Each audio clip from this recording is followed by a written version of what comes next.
Et je dirais, et le reste de la société civile et des agents de développement comprennent les rôles des uns et des autres. Il faut qu'un élu comprenne bien le rôle qu'il a à jouer comme élu et ne pas jouer le rôle de d'autres et vice-versa. Et ça, il y a aussi des apprentissages à faire là. Merci. Je vois qu'on a une intervention ici, et puis n'oubliez pas, levez vos petites mains. Bonjour. Bonjour. Moi, c'est Julie Raymond. Je suis à l'UQAR en développement régional, étudiante, bien sûr. Donc, en fait, c'est pas tant une question que j'ai à poser, mais plutôt peut-être un commentaire, une piste de réflexion qui, moi, me chatouille depuis le début de l'URQ, en fait. C'est qu'on parle beaucoup d'innovation, on parle de développement, mais sans jamais vraiment définir qu'est-ce qu'on entend par tout ça. On a une tentative tantôt d'innovation. Mais en fait, ce que moi, je pense qu'il serait important, si vraiment on veut faire quelque chose de nouveau, puis arrêter de juste brasser du vieux, c'est de se poser la question vraiment, en fait, le développement, qu'est-ce qu'on entend par ça? À quelle échelle on veut le faire, le développement? Si vous me permettez, à chaque fois que je dis développement, imaginez des gros pas des guillemets. tirets, des guillemets, voilà. Parce qu'en fait, souvent, je trouve que on confond souvent développement avec croissance. Par là, je veux dire croissance économique, beaucoup. Donc, je pense que à quelque part, si on veut vraiment innover, peut-être qu'on devrait miser plus sur le qualitatif, sur le qualitatif que sur le quantitatif, en fait. L'intervention de monsieur tantôt sur le Japon, en fait, m'a beaucoup interpellée et m'a donné le goût de faire cette petite réflexion. Voilà. Merci de l'avoir partagé. Est-ce que certains d'entre vous ont des commentaires ou des réactions face à cette intervention? Vous, de votre côté? Ou on peut peut-être laisser mûrir l'info. Ah, il y a quelqu'un ici qui veut réagir? Non, Moi, juste dire, j'aime bien votre intervention parce que c'est vrai que on n'a pas défini, mais oui, mais l'innovation pour quel développement? Quelle forme de développement? C'est une énorme question, très importante aussi à se poser. Merci. Moi, là où je voulais réagir tout à l'heure, Oui. c'était au niveau des élus. Je suis moi-même une nouvelle élue, une nouvelle en politique. Et je crois qu'il y a un gros remaniement qui se fait présentement au niveau des élus et de la politique. Je suis élue municipale, donc je suis dans ceux qui bougent. J'ai affaire avec les maires, la CRE, tout ce que vous voudrez. Mais je crois qu'on a tout un même but. Que ce soit ceux du CLD, ceux des ministères, que ce soit au Canada ou au Québec, ce qu'on veut, c'est sortir de notre dévitalisation et redevenir vitalisé, redevenir sur la map. Moi, ici, toute la semaine, je disais que j'étais de lait hauteur et tout le monde disait « c'est quoi ça? C'est quoi ça mange? C'est où ça? » Ben, je crois avoir réussi à mettre lait hauteur sur la carte.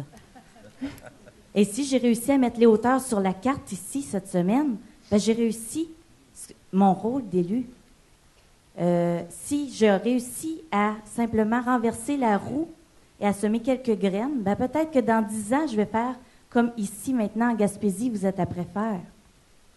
Et je crois que c'est en serrant les coudes, nous en tant qu'élus, avec la CRE, avec les MRC, qu'on va peut-être réussir à renverser la vapeur et à se faire dire par nos ministres « Enfin, vous avez compris ». Mais c'est sûr que ce serait le fun à un moment donné, peut-être qu'ils arrêtent de tout régir et de tout encadrer, parce que en ruralité, c'est sûr qu'on n'a pas les mêmes affaires que dans la ville, contrairement à ce qu'ils ont l'air de penser. Merci, mais gardez le micro. J'aimerais savoir qu'est-ce qui vous a poussé à aller en politique? Ouf, là, tu t'embarques d'une longue histoire. En quelques mots. En quelques mots, moi, c'est des citoyens qui sont venus me voir à cause de l'inaction. Mais pourquoi vous? Pourquoi ils sont allés vous voir, vous? Parce que je ne suis pas de là. OK. Donc, je n'ai pas de garde clocher. Je n'ai pas de famille. J'étais de Rimouski. J'étais une snob qui venait pas de là. Donc, je n'avais rien contre personne. J'ai un franc-parler qui dérange, mais j'ai un franc-parler qui est respectueux. Donc, j'étais capable de dire les choses gentiment, humblement, mais qui serait capable peut-être de pousser à quelque chose d'autre et d'aller chercher les lois naturellement qui vont avec. Merci. Est-ce que vous avez des réactions ici dans la salle, d'autres commentaires à partager? Ah, il y a une autre main là qui se lève. On viendra à vous tout à l'heure, madame, au fond, dans l'ombre. Bonjour. Vous êtes? Luc Bisson de l'Université du Québec à Rimouski. J'aimerais ça partager l'expérience de recherche et qui combine 3 éléments. La résistance au changement, l'innovation et Internet. Vous savez, les SADC ont un programme qui s'appelle CACI, donc qui peuvent implanter des centres d'accès communautaire dans les petites communautés rurales pour aider les gens à se connecter. Et dans une entrevue, j'ai rencontré le responsable de la SADC qui implantait, c'est-à-dire qui aidait à implanter ces centres-là.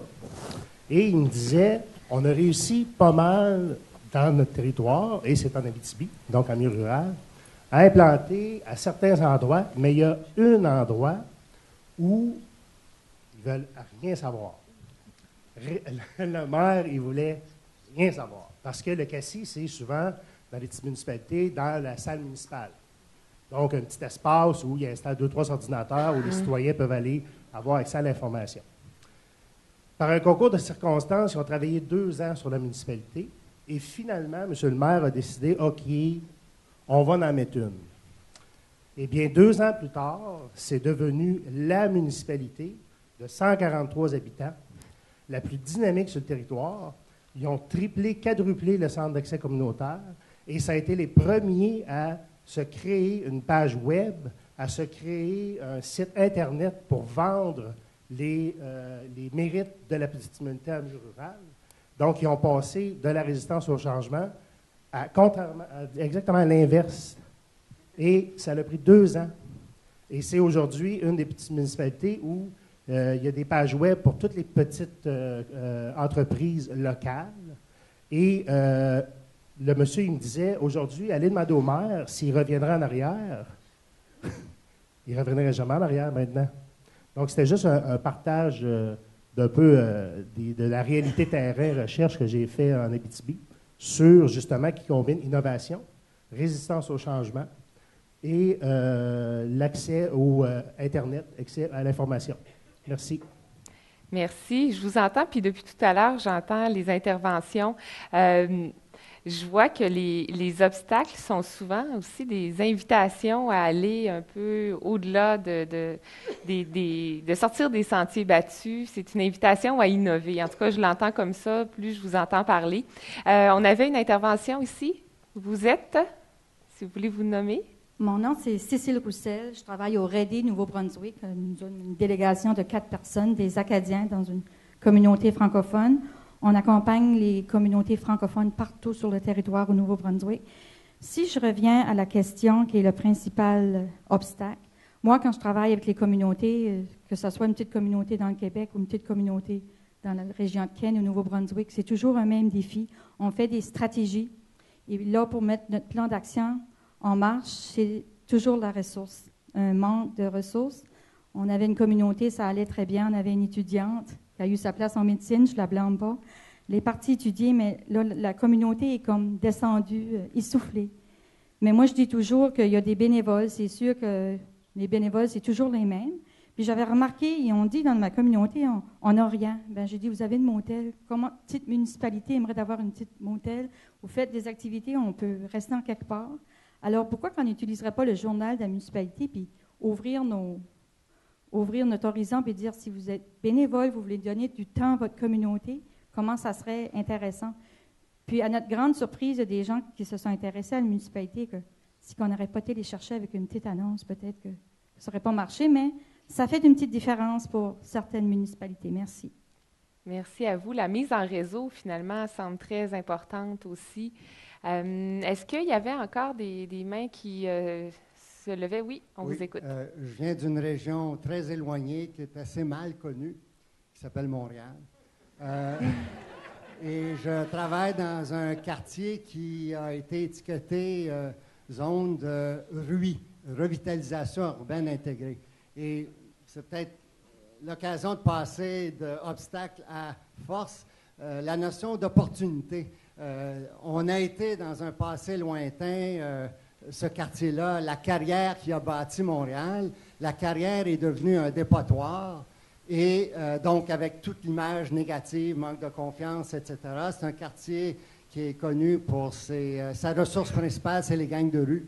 Mais ayant rempli le dépotoir, on a développé un complexe environnemental, ça va devenir un parc et déjà l'image de on est capable, yes we can, et donc de saisir l'opportunité d'un contexte pour bâtir cette confiance-là. Et donc, la participation citoyenne, les personnes, on l'a dit tout à l'heure, d'obstacles perçus comme obstacles jadis, est devenue la force qui pousse les politiciens, les élus, à appuyer. Donc, c'est juste dire, saisir l'opportunité, puis voir parfois que ça peut virer. Dernier élément, croissance, développement, c'est un vieux débat. Je pense que la notion de redistribution et de participation est l'élément qui fait que le développement, ce n'est pas pantoute la croissance qui n'implique pas une redistribution et une participation. Merci. C'est intéressant aussi d'entendre vos réflexions, puis ça me rappelle des mots qui sont apparus sur l'écran dans le montage que fait Graphici, obstacle perçu versus obstacle réel. On parlait de la fracture numérique, entre autres choses, des défis de la mobilité intra-régionale, en fait. Et puis, comme je le disais tout à l'heure, je constate que quand on parle des obstacles, on parle nécessairement de leviers pour surmonter ces obstacles. Et je pense que la discussion pourrait se diriger dans cette direction. C'est à votre tour, Monsieur Scantlan. En fait, je vais vous présenter, peut-être que vous passez de présentation, mais je vais le faire quand même. Vous êtes géographe, ancien coopérant en Afrique. Vous êtes dans la région depuis 1990, donc vous n'êtes pas originaire d'ici. Vous avez été commissaire industriel à votre arrivée et vous avez rapidement pris la direction générale de la Conférence régionale des élus de Gaspésie, île de la Madeleine. Alors, bonjour, monsieur.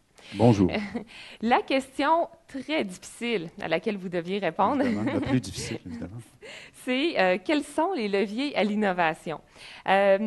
D'emblée, c'est vrai qu'on peut penser qu'un des principaux leviers à l'innovation, c'est le financement. On le sait, c'est le nerf de la guerre. Mais une fois que ça c'est dit, est-ce que le financement, c'est suffisant? Est-ce qu'il n'existe pas d'autres leviers nécessaires pour que l'innovation émerge? Oui, bien sûr. Et je dirais que ce n'est pas le principal. C'est surtout pas le principal. Je vais commencer par être provocateur, moi aussi, et vous dire qu'on est condamné à innover. Condamné à innover dans des milieux comme les nôtres, qui vivent des difficultés, qui vivent des difficultés de vitalisation, qui sont parfois en situation de dévitalisation. Et dans ce contexte-là, on est condamné à innover parce que les modèles qu'on nous a toujours proposés sont éculés et ont fait leur preuve, ça ne marche pas. Donc, il faut réinventer. Il faut réinventer nos communautés, il faut réinventer nos façons de faire, il faut réinventer nos façons de penser. Et je dirais que le principal levier à l'innovation, c'est d'abord la culture de l'innovation. Comment implanter dans nos territoires, dans nos communautés, dans nos organisations, une culture de l'innovation? De quelle manière peut-on, avec cette culture-là, en s'appuyant sur les gens, leur créativité, leur capacité à faire des choses, être capable de changer des choses? Et c'est, lorsque je réfléchissais au levier, je me suis dit, il n'y en a pas 56 000. C'est entre les deux oreilles que ça se passe. C'est dans le 2x4 qu'on a au-dessus des yeux. Et c'est là que ça trouve son sens. Et on peut l'appliquer, l'innovation, à tous les secteurs, que ce soit à la limite dans notre vie quotidienne. Les patenteux qui ont d'abord pris des choses pour régler des problèmes chez eux. Il y était donc un élément clé, un levier, l'insatisfaction. Je suis insatisfait de la manière dont ça marche. Je suis insatisfait de mon outil. Est-ce que mon outil peut être plus performant? Et de quelle manière puis-je le rendre plus performant? Donc, c'est cette culture qui appartient à des personnes qui vont mener des objectifs, qui vont mener leur organisation, leur communauté à l'innovation. Parce que l'innovation, ce n'est pas une fin en soi. C'est un outil pour amener plus de développement, et je ne parle pas de croissance, plus de développement dans nos communautés. Et dans ce sens-là, comme je vous le dis, je reviens toujours à la personne. C'est d'abord, je vais retourner mon petit... On est dépendant quand même. Hein? Donc, c'est d'abord une question de culture. Donc, une culture d'innovation.